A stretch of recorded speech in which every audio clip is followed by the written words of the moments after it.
90.7 KPFK, Los Angeles. Russia, if you're listening. Talk show, random, political, outrageous, philosophical, analytical, passionate, sunsets, roadkill cooking tips, open-minded, swordsman, bent, resolute, chocolate, bushwhacker, belt buckles, investigative, companion, fearless. Call in. Piercing the cloud of mainstream entertainment. It's the Carrie Harrison Files. And it is the Carrie Harrison Files, and it is the nation's birthday. This, of course, will have a great shelf life because we're going to do something special today. We're going to walk through the beginning of it all, from the Mayflower pub, the birth of capitalism over ale and a large set of mammalian glands slapped down with a mole with hair on it. Yeah, it was a beautiful scene in London. And they decided time to leave and where it all went. So I'm going to do a kind of a long history. This is in my new book, which I'm working on right now. And you can learn more at carrieharrison.com. But I just want to walk you through it because it's such a treat for me to do this stuff.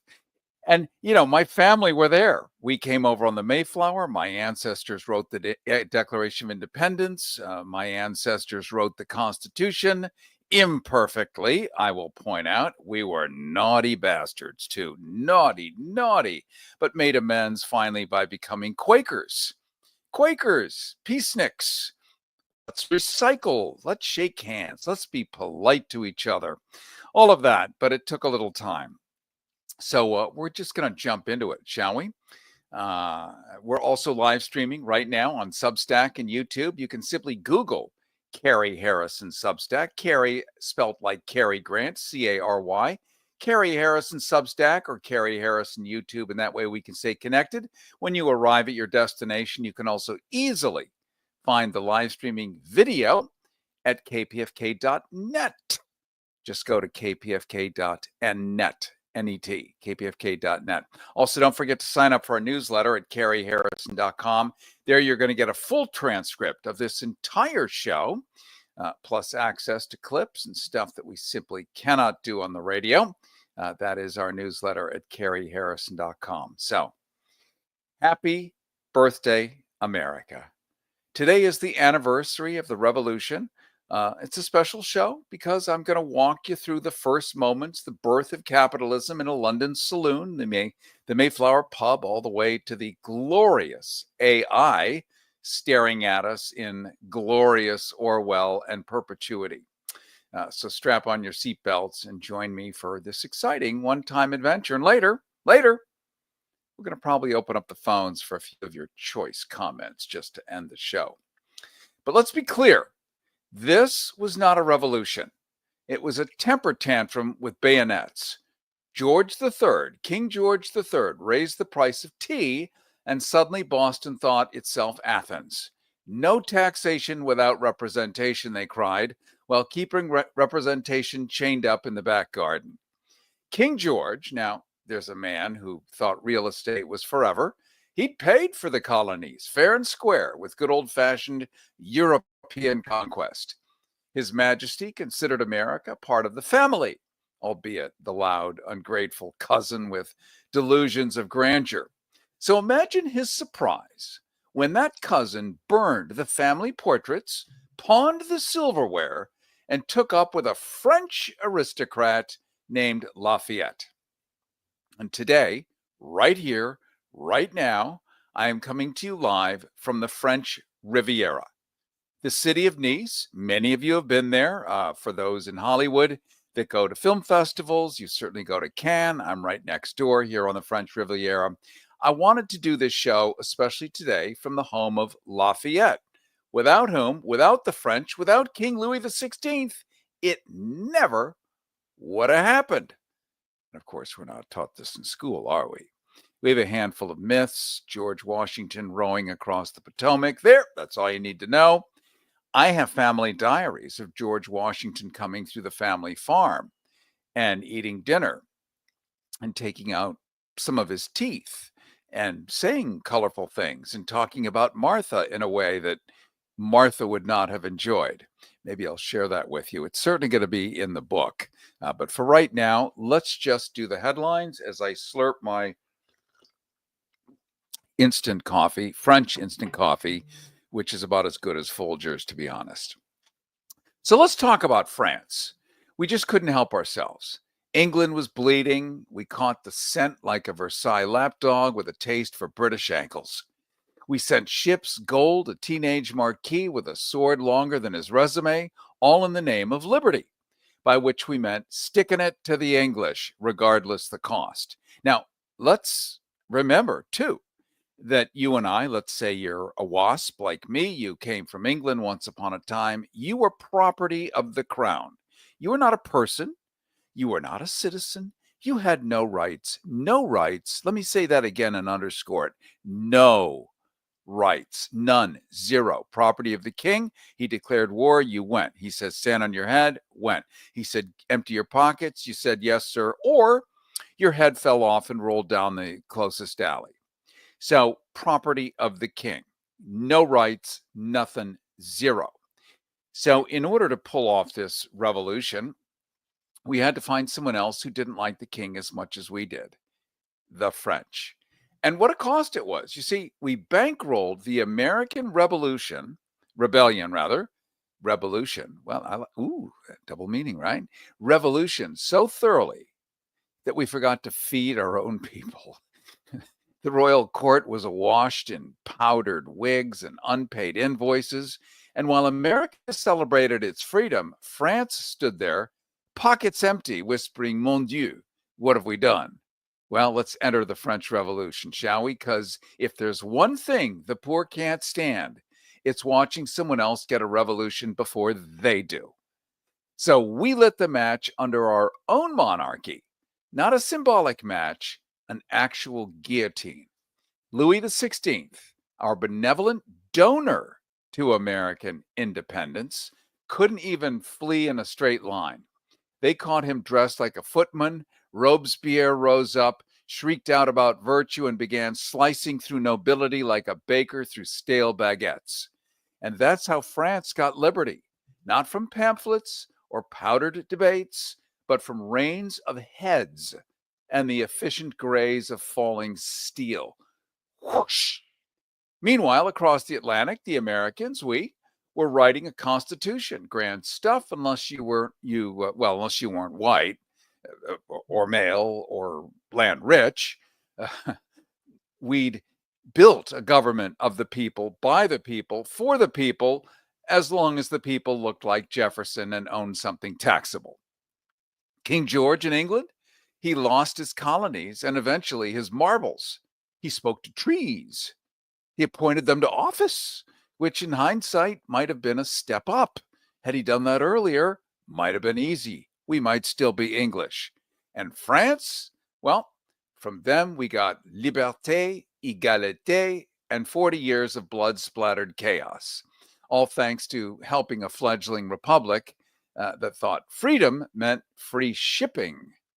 So when you celebrate the spirit of 76, do raise a glass to the kings bankrupted, the peasants beheaded, and the nations that mistook someone else's revolution for their own moral redemption. Liberty is lovely, yes, but someone else always pays the tab. And in this case, France paid the tab with interest. Vive la révolution, mes amis. But next time, send cash up front, they say. So let's jump into the history of the United States and understand that some of us listening right now will have families, ancestors that came over on the Mayflower. Many of the rest of us arrived when we were arrived, but we all do share the myth of the Mayflower. We all do share the origin of this country. So I'm going to start from the very beginning and take you through how it all happened, all the way through World War II, all the way through to AI today. So it's going to be a story time. And I don't do this often. I always do monologues at the middle of at the beginning of the show. But this one is special because it is the birthday of our country, and you have a right to know sort of how you got here. And if you got here early, if you got here late, you still got here. And what is this thing that we do that you, if you got here later, you had to absorb? French instant coffee. Wow. It's something else.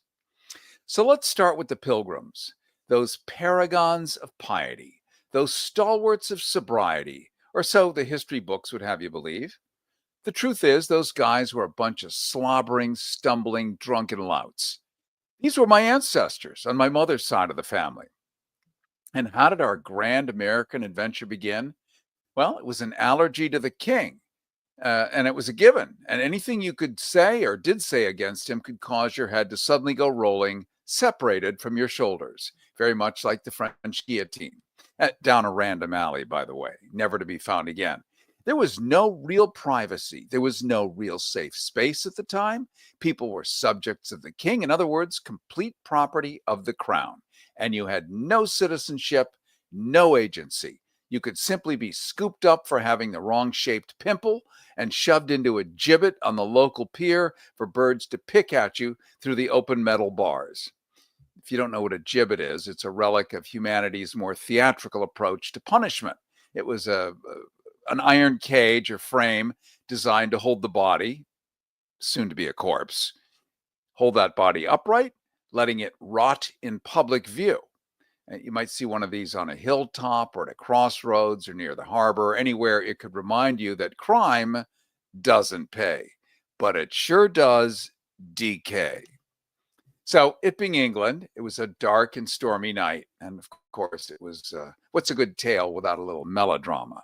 A dark and stormy night when the Pilgrims careened into the Mayflower pub in Rotherhithe, a venerable den of iniquity. The air was thick with stench of stale beer, of vomit, and the faint scent of desperation.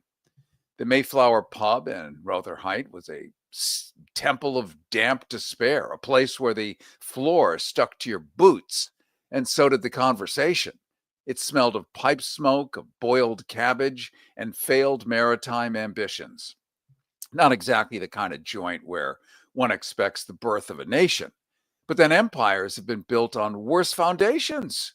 Look at Venice or Facebook. At a battered table in the back, illuminated by a sputtering candle and the vague hope of divine intervention, sat a collection of disillusioned Puritans. William Bradford, looking like a man who'd lost an argument with God and who was determined to win the rematch. He gripped his mug with the same fervor he once reserved for Leviticus. Beside him, William Brewster, half priest and half pub bore, puffed on a pipe and frowned as though constipated with holy purpose.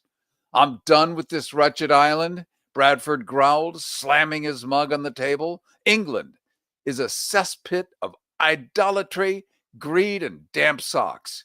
Every morning it's taxes, and every night it's bishops and pompous, perfumed popinjays." We do love a triple alliteration.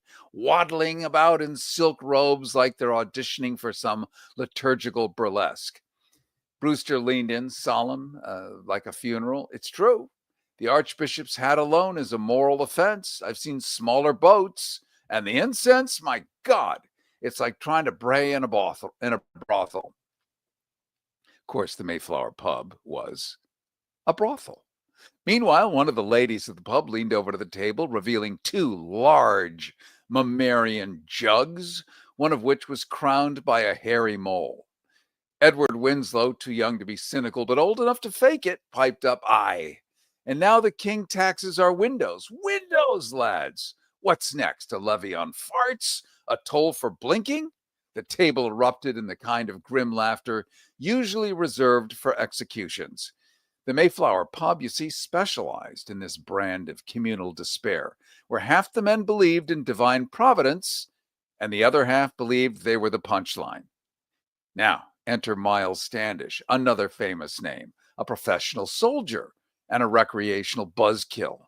He'd only joined the meeting because someone said there'd be ale, and he stuck around because someone else mentioned the possibility of violence. "You're all mad," he said, arms folded like a man who'd been disappointed by better revolutions. "You think there's freedom across the Atlantic? There's frostbite, there's starvation, there's tribes. who won't be impressed by all your Latin. And worst of all, no pubs. Bradford stared him down. We'll bring our own. Brilliant, Standish scoffed. Bring your own death, too. Ships cost money, and I haven't seen a single one of you squeeze a shilling since Cromwell was in diapers. Brewster, who'd never let a practical concern get in the way of a harebrained scheme, produced a rumpled scroll. We'll trick the merchants, tell them we're starting a colony. Tobacco, furs, riches beyond measure. These were things the king was already exporting from that area. Standish raised an eyebrow, and when they find out you founded a soggy theocracy in the middle of nowhere, we'll already be too dead to care, Brewster replied, with the serene confidence of a man who's never met a bear. And just like that, capitalism was born. Poof! Somewhere between a lie, a ledger, and an unlicensed pint of ale. It didn't walk in with fanfare. It slithered in under the table and helped itself to the tip jar. Silence returned, broken only by the sound of the bartender aggressively failing to clean anything. Eventually, Winslow spoke again in his soft voice. Imagine it, a new land, no bishops, no kings, no window tax, just fresh air, honest work, and the occasional heretic burning. Bradford nodded, as if all goes to hell, at least we'll freeze to death with the glow of burning. They all laughed cheerfully. It got loud, bitter, and edged with just enough lunacy to pass for optimism. Even Standish cracked a grin, though he muttered something about dysentery and shifted uncomfortably in his seat. When the barkeep called for last orders, the decision had been made. They would leave England from the Mayflower pub, not because they loved liberty, but because they'd run out of things to complain about locally. The New World offered a fresh canvas for disappointment. New bishops, new taxes, new tyrants to loathe. It was hope disguised as exile. As they staggered into the London fog, Bradford looked back at the pub, that hallowed womb of their delusion. One day, he muttered, this place will be famous. And with that, the proto-pilgrims shuffled off into the mist, drunk on cheap ale and worse ideas. Behind them, the Mayflower pub resumed its true purpose, serving alcohol to the spiritually unwell and quietly facilitating the next great catastrophe. Let's now enter the voyage of the self-righteous sardines. History calls it the Mayflower Voyage, but let's be clear. It was a 66-day floating disaster. Imagine stuffing 100 religious malcontents into a leaking wine barrel, giving them a compass and a Bible, and whispering, good luck. Then imagine the barrel smells like wet sheep. Welcome aboard the Mayflower. The ship itself was built for hauling barrels, not Bibles. It had no plumbing, little ventilation, and all the charm of a medieval oubliette. Within hours of departure, it became apparent that divine inspiration did not include basic nautical engineering. William Bradford, the default diarist, became no one else. He became actually the default diarist because no one else could spell. And he tried to keep morale afloat. He wrote pious entries about faith and fortitude and God's mysterious plan, though he failed to mention the rats or the smell, both of which were omnipresent and growing bolder by the hour. Meanwhile, Brewster turned every bowel movement into a sermon. Let this constipation be a lesson from the Lord, he declared, while others prayed for either a miracle or a shipwreck.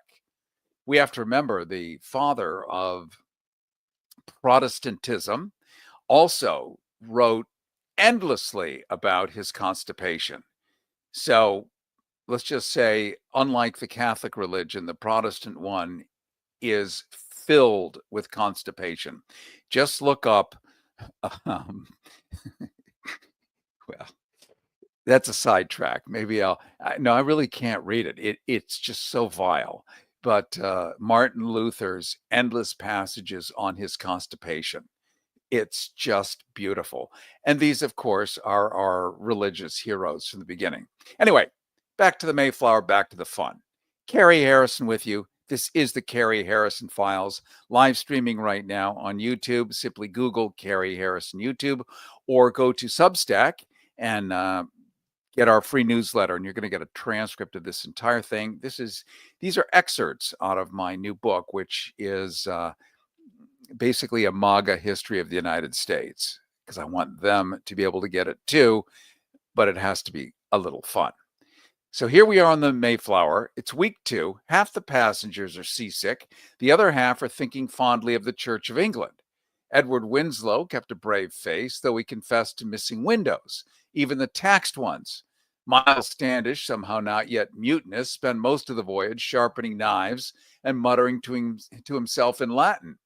He claimed it was prayer. Others suspected he was rehearsing. The food ran out, you see, almost immediately, which was impressive considering it had already gone bad before they left port. Meals consisted of moldy hardtack, suspicious pickled things, and the occasional dried fish that looked and tasted like it had already dried twice.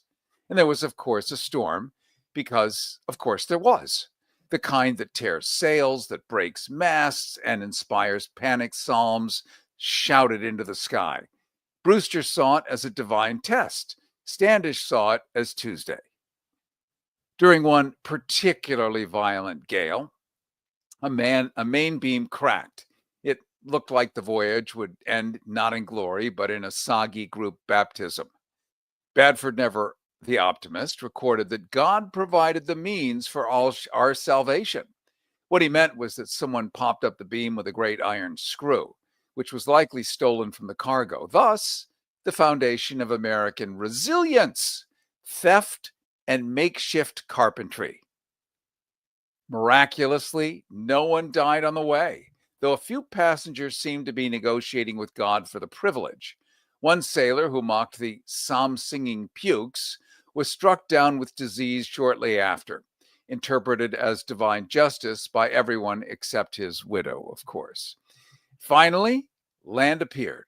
The sight of the new world filled them with awe, dread, and an overwhelming desire to never see another salted herring again.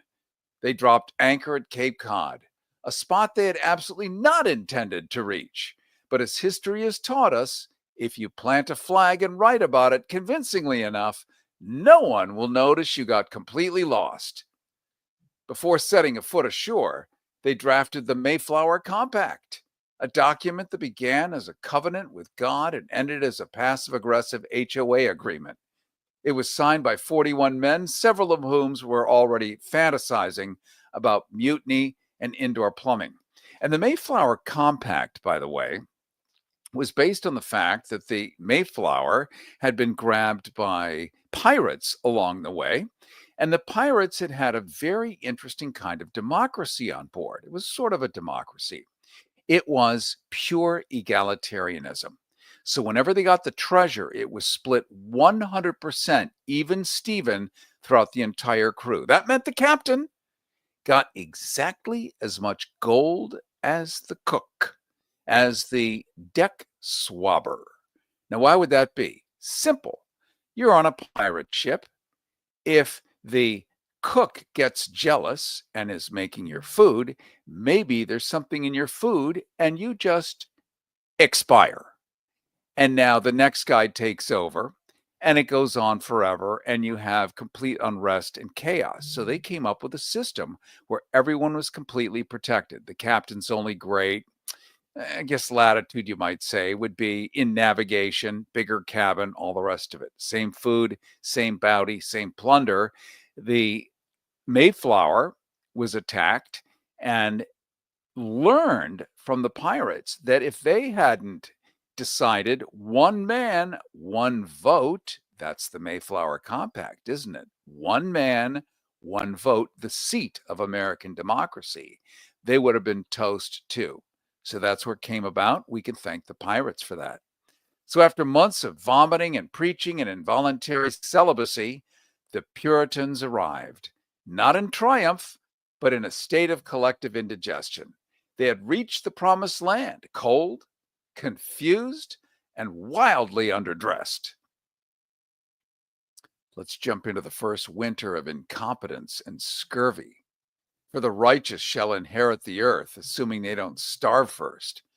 When the pilgrims finally dragged their half-frozen feet onto the shores of the New World, they looked around the windswept landscape, the leafless trees, the hostile weather, and declared with an absolute straight face, "This is the promised land." Clearly, they had never been promised much.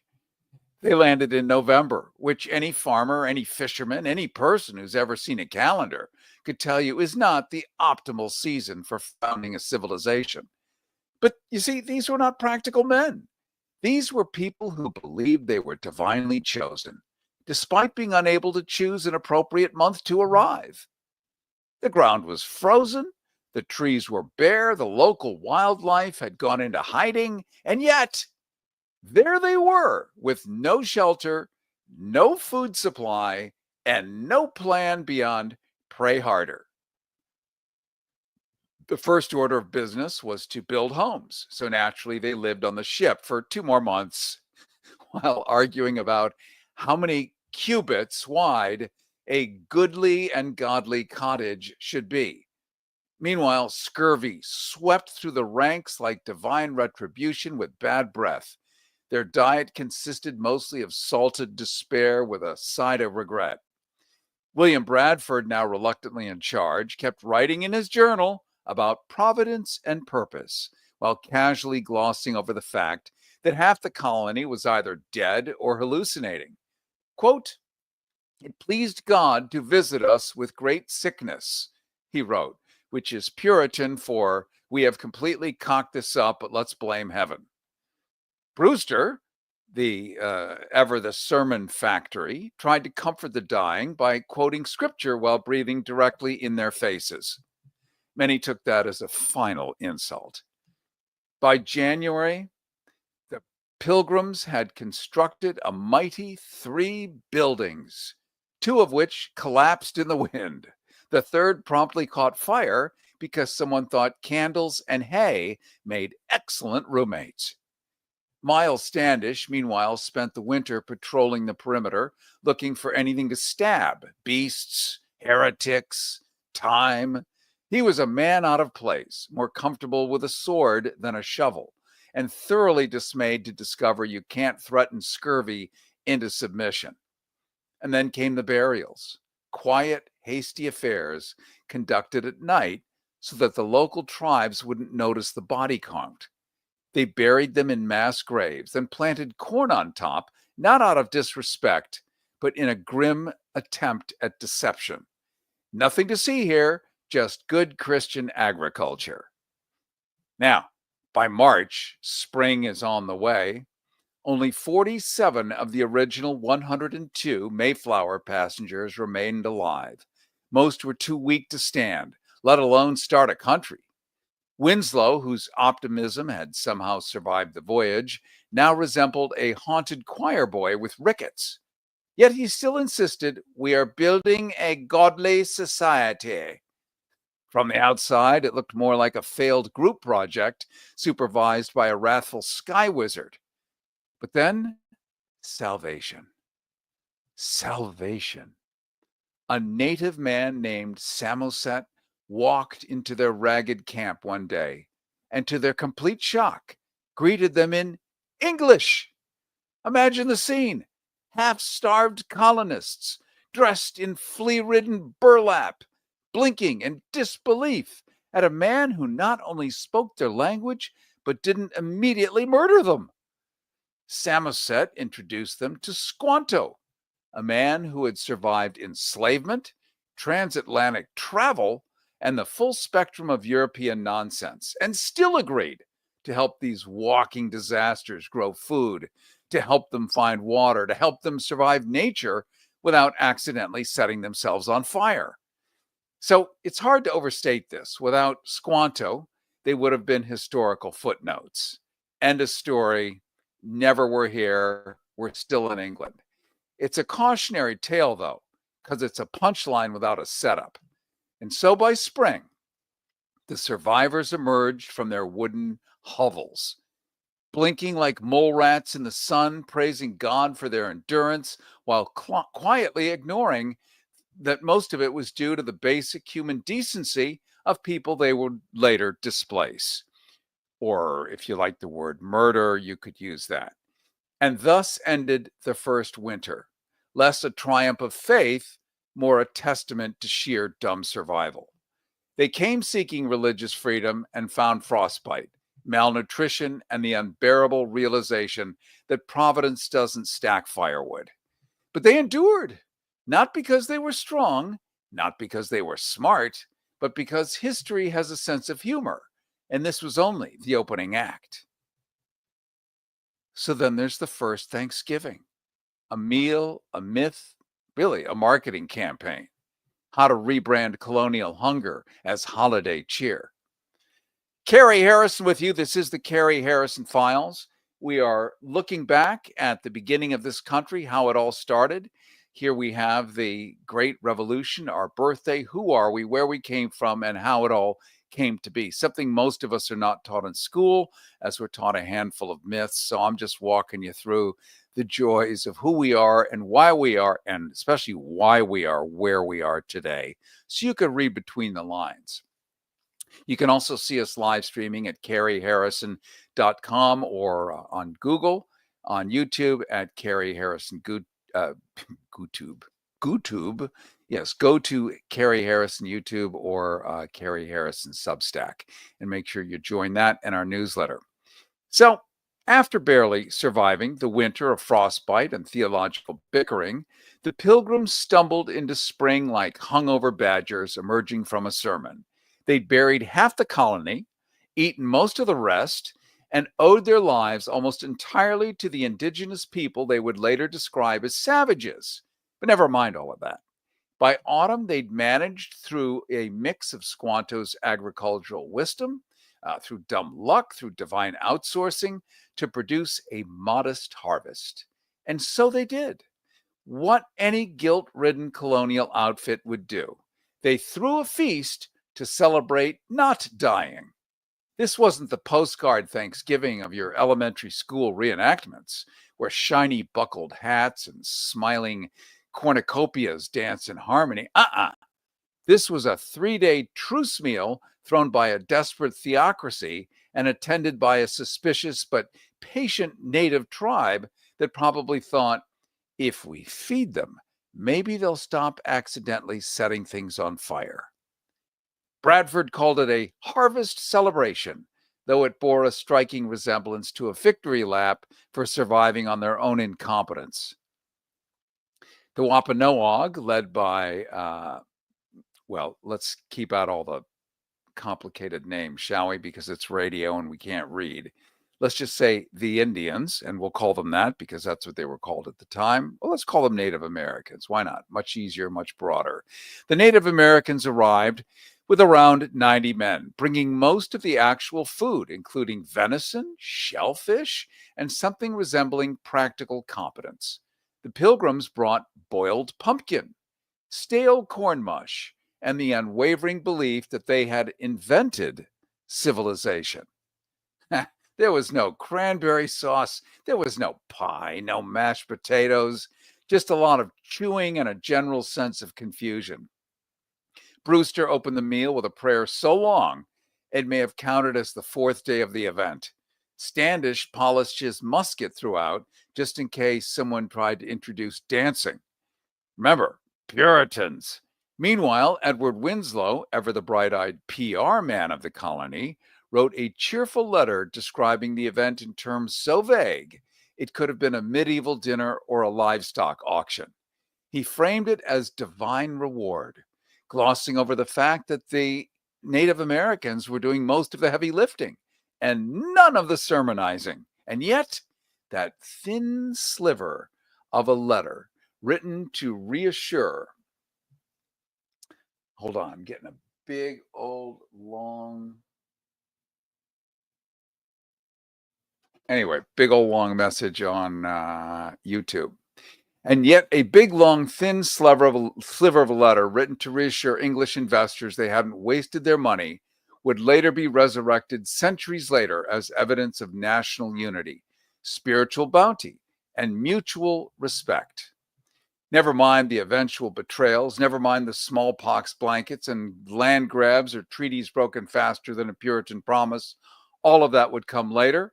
For now, there was Turkey, probably awkward conversation, certainly, and the glorious illusion that everyone at the table was equal. The idea of Thanksgiving as a national tradition didn't really catch on until Abraham Lincoln, in the middle of the Civil War, decided America needed a day to act like itself. It proclaimed a national holiday in 1863, possibly to distract everyone from the bayonets and brother killing, and it worked. Let's take a pause here. We're going to open up the phones. This is just the hors d'oeuvre of how this place started, how capitalism was born, and of course, everything has evolved and gone completely south by now. And it's important for us to talk about what that is and where it's going. I'm going to open up the phones after this pause at 818-985-KPFK, 818-985-5735. And here you are on the 4th of July wondering, are you happy? Is this a celebration for you? Have you ever had a 4th of July where you felt like this, where it felt very much like the Pilgrims having gone in and created a giant grift at a bunch of innocent, well-meaning people? All that to say, it turned into something, and here we are dealing with something. What is this something to you? Is it something to celebrate, or is it something to fix? 818-985-KPFK, 818-985-5735 as we continue here on the Carrie Harrison Files. Listen while it's still legal. The Carrie Harrison Files. CarrieHarrison.com.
This pussy grabs back.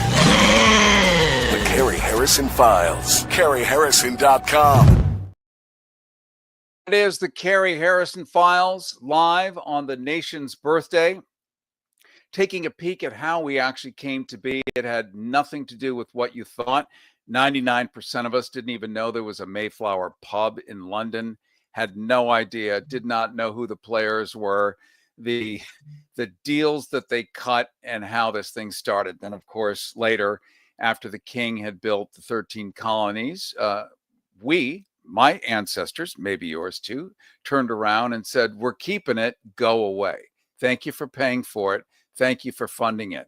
This was the kind of early capitalism we started. And here we are today now in the harshest grips. As I open up the phone lines at 818-985-KPFK, 818-985-5735 to get your thoughts on this 4th of July. How should it be celebrated? Can it be celebrated still? Is it something entirely different? Let's take a peek at AI in these modern times. It began as a gleam in sci-fi nerds' eyes, didn't it? A future of helpful robots, self-driving cars, algorithms smart enough to sort out world peace, or at least your Netflix queue. And you fast forward to today, and AI is mostly a collection of glorified spam filters. It's deep fake factories, it's chatbots that couldn't pass the Turing test if their life depended on it. But they'll try to upsell you a subscription anyway. The dream was automation freeing us from soul-crushing drudgery. The reality, AI is the intern who never sleeps, but also never actually does what you want. Instead, it's busy replacing jobs, inventing new ways to screw up hiring processes with built-in bias, and occasionally launching PR disasters starring racist chatbots that sound like they've binge-watched one too many conspiracy videos. Your friendly neighborhood cashier? Kiss that goodbye. Your taxi driver? See ya.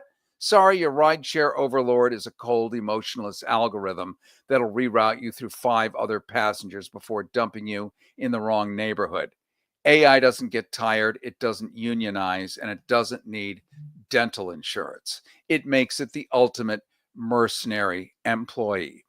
And after the big, beautiful bill has passed, this is the legal future you and I will now face. Let's go to Rebecca in Los Angeles. You're on the Carrie Harrison Files. Welcome.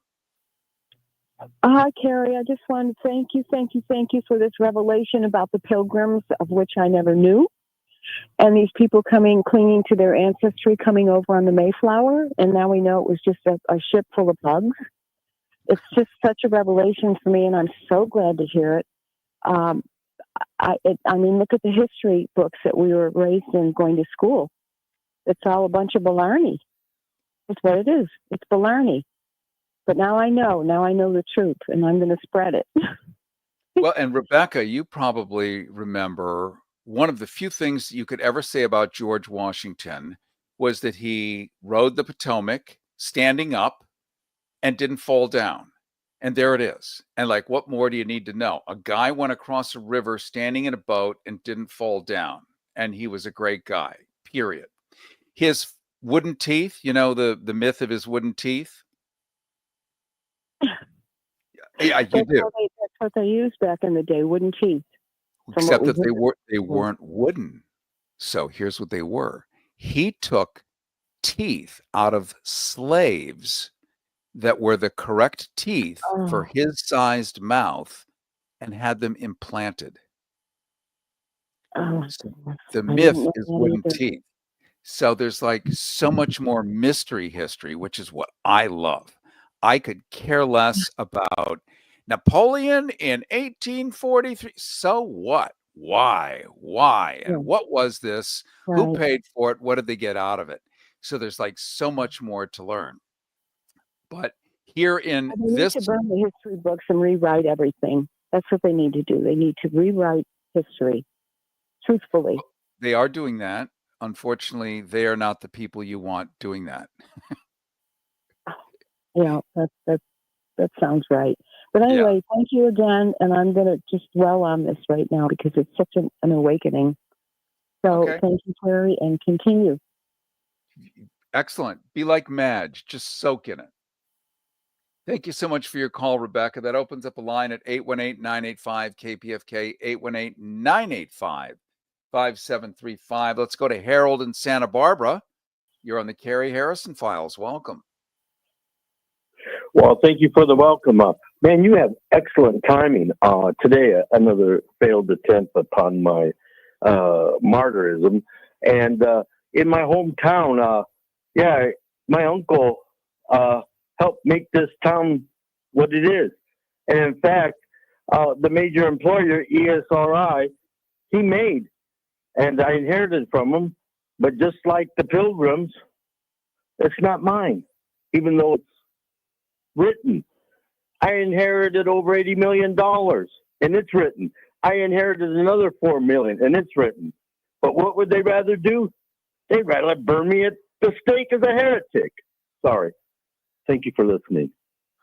Well, you're welcome. You're welcome to give some of that to the station. I think the station probably is feeling a little hungry these days. As you know, we are listed in Project 2025 by call letters. So who's to say how long any of us gets to talk this openly with each other? It's really quite extraordinary times. That opens up a line at 818-985-KPFK, 818-985-5735. Those are your Harrison hotlines. Let's take a peek at the founding fathers, shall we? Obviously, for me, they are my ancestors as well, having started in the Mayflower. It makes sense naturally that they are connected, and they may be yours too. I don't have the unfortunate bounty fortunate bounty that Harold does, 80 million plus another 2 or 3 or 4, being burned as a heretic. Yeah, you should take some of that and hire bodyguards or a bunch of fire extinguishers. That's just my thought on that. Let's take a peek at, being burned as heretics. So that's good. Look, that's like witch burning, isn't it? And witch burning is all part of our history in this country. And we do it today, don't we? We burn witches. It just looks different. By the late 1600s, the original Pilgrim spirit, equal parts self-righteousness and gastrointestinal distress and an overwhelming fear of dancing, it had metastasized into full-blown Puritan paranoia. They had survived the New World. They had domesticated the turkey. They had built churches stern enough to make stone weep. But with nothing left to starve or colonize, their attention turned inward, like a python chewing its own tail, preferably for moral reasons. Welcome to Salem, Massachusetts, a town where the crops were rotting, the winters were long, everyone was up in each other's business like God's own neighborhood watch, and all they needed was a spark. What they got was 2 bored girls and a Caribbean servant who understood drama. When Betty Paris and Abigail Williams started twitching, they started shrieking and claiming invisible torment, the good people of Salem didn't ask, "Are these children unwell?" No! They leapt straight to, "They are possessed by witches, and we should definitely hang someone about it." You see, science was not invited to the party here. Within weeks, accusations flew like arrows at a Puritan picnic. You could be denounced for sneezing during prayer. You could be denounced for owning a cat with an attitude or having breasts larger than average. Entire families were dismantled by something as flimsy as a bad dream or a neighbor's grudge. And if you were a woman over 40 with land and no husband, well then, congratulations. You were practically a broomstick away from public strangling. The judicial process was, in a word, innovative. Just like today. Special evidence that is testimony about things that allegedly happened in dreams or visions was not only admissible, it was encouraged. You can see this is all a big metaphor for right now, isn't it? Imagine being tried for murder or locked up because someone dreamt you looked guilty in a hat. This wasn't justice. This was community theater with fatal consequences. And of course, the courts were run by men who saw piety as a sport and due process as a continental indulgence. Cotton Mather, son of Increase Mather, yes, that was a real name, not a euphemism for inflation. He was among the chief theological hype men behind the trials. He was a man who could find sin in a sneeze and devilry in a daisy. But perhaps the most charming part of all of this was that confession could save you, while truth got you killed. So, admit to flying naked with Satan? Fine! You're reformed. Deny it, and you're dangling from a tree by lunch. It was less a trial, more a hostage negotiation with logic tied up in the basement. And in the end, 19 people were hanged. One man was pressed to death with stones for refusing to plead because he still had some dignity, and several others died in prison, mostly of neglect, bad ventilation, and America's founding commitment to subpar healthcare. I'm sorry about my sarcasm. I just can't help it. Eventually, the madness fizzled out, not because of reason, mind you, but because it started targeting the upper classes. Funny how these things always come to a screeching halt once the landowners get nervous. And we'll go to you, Stan, in East LA in just a second. Years later, the state apologized, sort of. Reparations were offered in the form of money, sheep, and the vague promise that we'd never do that again, right before inventing the Red Scare, Guantanamo, Alligator Alcatraz, and Nextdoor.com. Today, Salem makes a tidy profit off its gore legacy. There's a thriving tourism industry, complete with wax museums and guided tours and novelty t-shirts that read, "I got stoned in Salem." The dead, of course, remain dignified because ghosts don't buy tickets. So let's remember the witch trials not as a stain on history, but as a feature, not a bug, a feature of society built on suspicion, on moral panic, and the deeply American instinct to blame anything but ourselves. After all, what is a witch hunt if not just Puritan karaoke, where everyone gets a turn and someone always dies at the end? Let's go to Stan from East LA. You're on the Carrie Harrison Files. Welcome. Thank you so much, Kerry. I just have to start with what you brought up about Puritanism. It isn't what I'm going to talk about, but it's the question of why Baptists don't do sexual intercourse standing up, because people might think they're dancing. If they're good. Okay. All right. So here's what I'm calling about. At the end of the Star Spangled Banner, it's the land of the free and the home of the brave. And if we change that to the land of the free white male and the home of the slave, we will have the United States of America before the 13th, 14th, and 15th Amendments. So we are that, and we're back to that with Trump. And I want to tell you that there's a thing on the internet. It's PASOIR.com. I've said it before on stations. Nobody seems to go after it, but they say something that I can't let go. It says we can legally, constitutionally rid ourselves of Trump within 6 weeks, but nobody seems to hear that or think. Well, I mean, I don't know if they can do it or not, but I did somebody ask you, Stan, jump if you in and say, if you can find out how that's done and let us know, we could talk about it more. But I mean, I could put on a blog that I can do that too, and it's great. It looks great, but like, how exactly is that done? If you can find that out and you want to email that to me, I am happy to share it. Okay. I will email it if I can find it out. I really, really appreciate you being there. I appreciate you, my friend. Thank you so much for your call. And that opens up a line at 818-985-KPFK, 818-985-5735. And let's sort of end with the founding fathers. This would be the revolutionary time. They were enlightened thinkers, also with slaves and syphilis. So let's just be accurate about it. Or we hold these truths to be self-evident unless you're not a white man.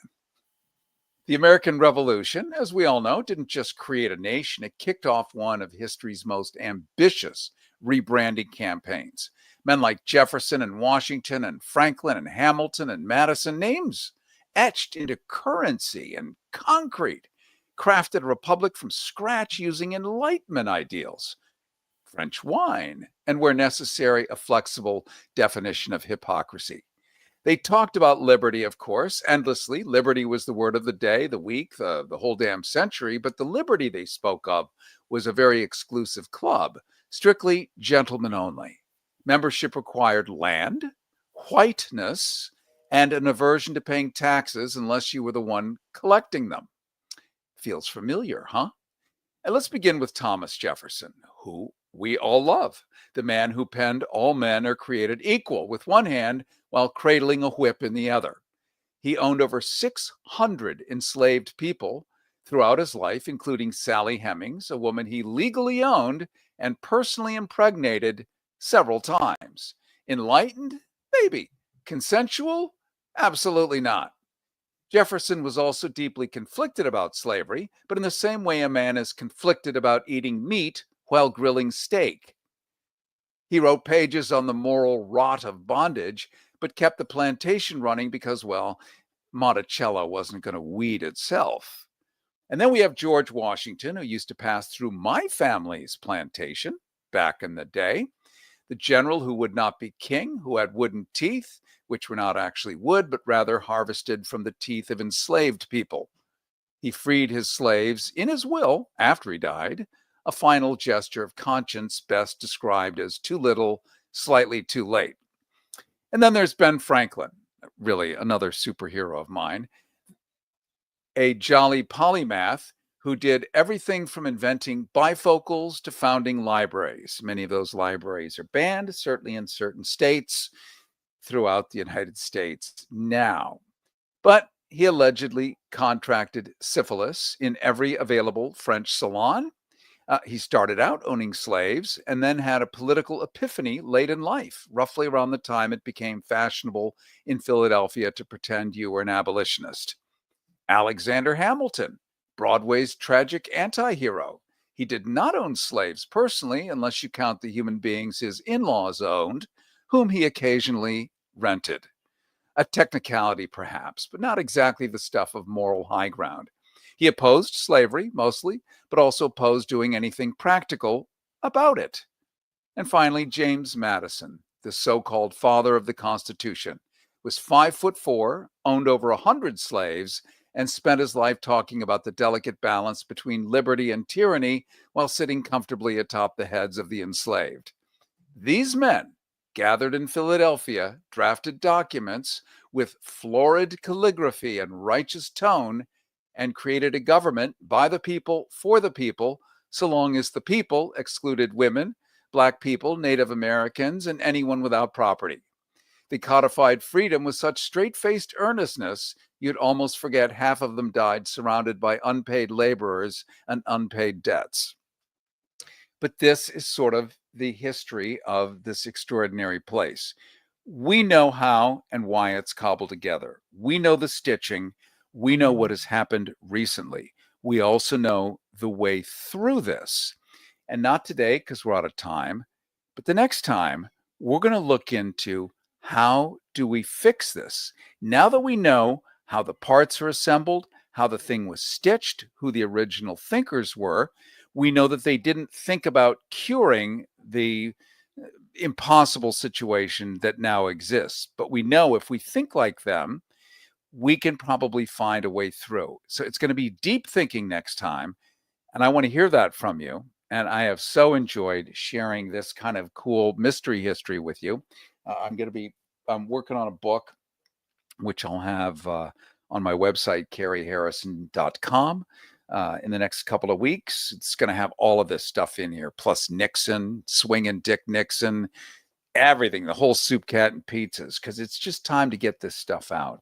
I appreciate you spending time with me. I appreciate the great Gary Baca at KPFK. I appreciate the Rhodes Scholar and extraordinary Renee Yawarski, upon my bended knee I remain in endless supplication. And most importantly, you who spend time with me, you the listener. We're so lucky. We really are so lucky right now to be able to do this for as long as we are allowed to. So I look forward to seeing you next time. And don't forget to sign up for our newsletter at carrieharrison.com. And I will see you next time. Smells like fish.